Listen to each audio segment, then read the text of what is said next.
Okay, this video will take you through the solutions to problem number 5 on the homework, or 59 on the homework, which asks you to verify that the volume of a sphere is 4/3 pi r cubed using the idea that we've talked about with revolutions.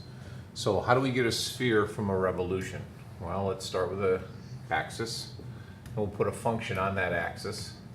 I could use a whole circle, but if I use a whole circle, then it's going to revolve around itself and we'll end up doubling the volume. So all I'm going to do is I'm going to take a semicircle. And since I'm proving it for all spheres, not just one particular sphere, I'm going to make the radius r. So these points are r, negative r, and r. And hopefully at this point you remember the volume of the top part of the semicircle, and the formula for that is y equals the square root of r squared minus x squared. So we need a representative rectangle. So I'm going to put it over here in the first quadrant. There's my rectangle. And then we can start doing some calculations.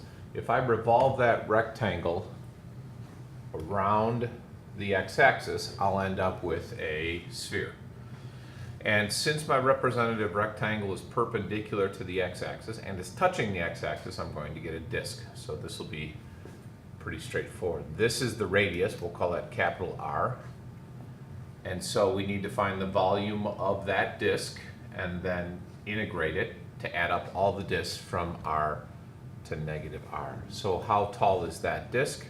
Well, that disk goes from the function down to the x-axis, so top minus bottom gives us the square root of r squared minus x squared minus 0, which we don't need to write. And then using the idea that we talked about to find the volume of the sphere, I have to take that radius and square it, multiply it by pi. So this represents the height of the rectangle. That's capital R.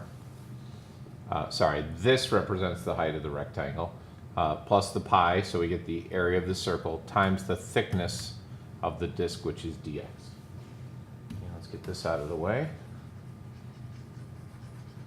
And now we have to integrate. Well, if we integrate this, we can do it a couple different ways.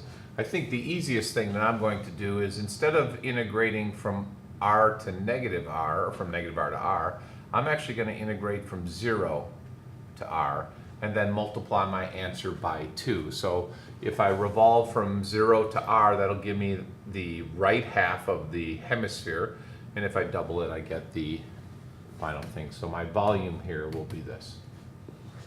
Okay. And again, I'm going from 0 to r.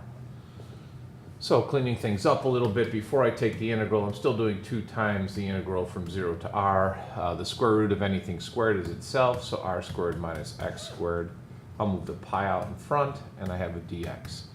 And notice that my differential here is dx, so that means that anything with an x is going to be a variable, but you should also realize now that r is a constant because we fixed that radius to be r. We just didn't want to assign a particular number to it. So when I integrate, I get 2 times pi times this integral. Well, the integral of r squared, since r is a constant, would be r squared times x. And you all know the integral of x squared is 1/3 x cubed. And we want to evaluate that from r to 0.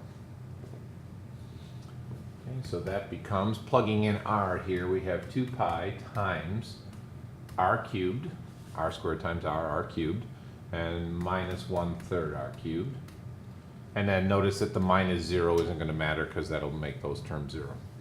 Bringing this up here, r cubed minus 1/3 r cubed is 2/3 r cubed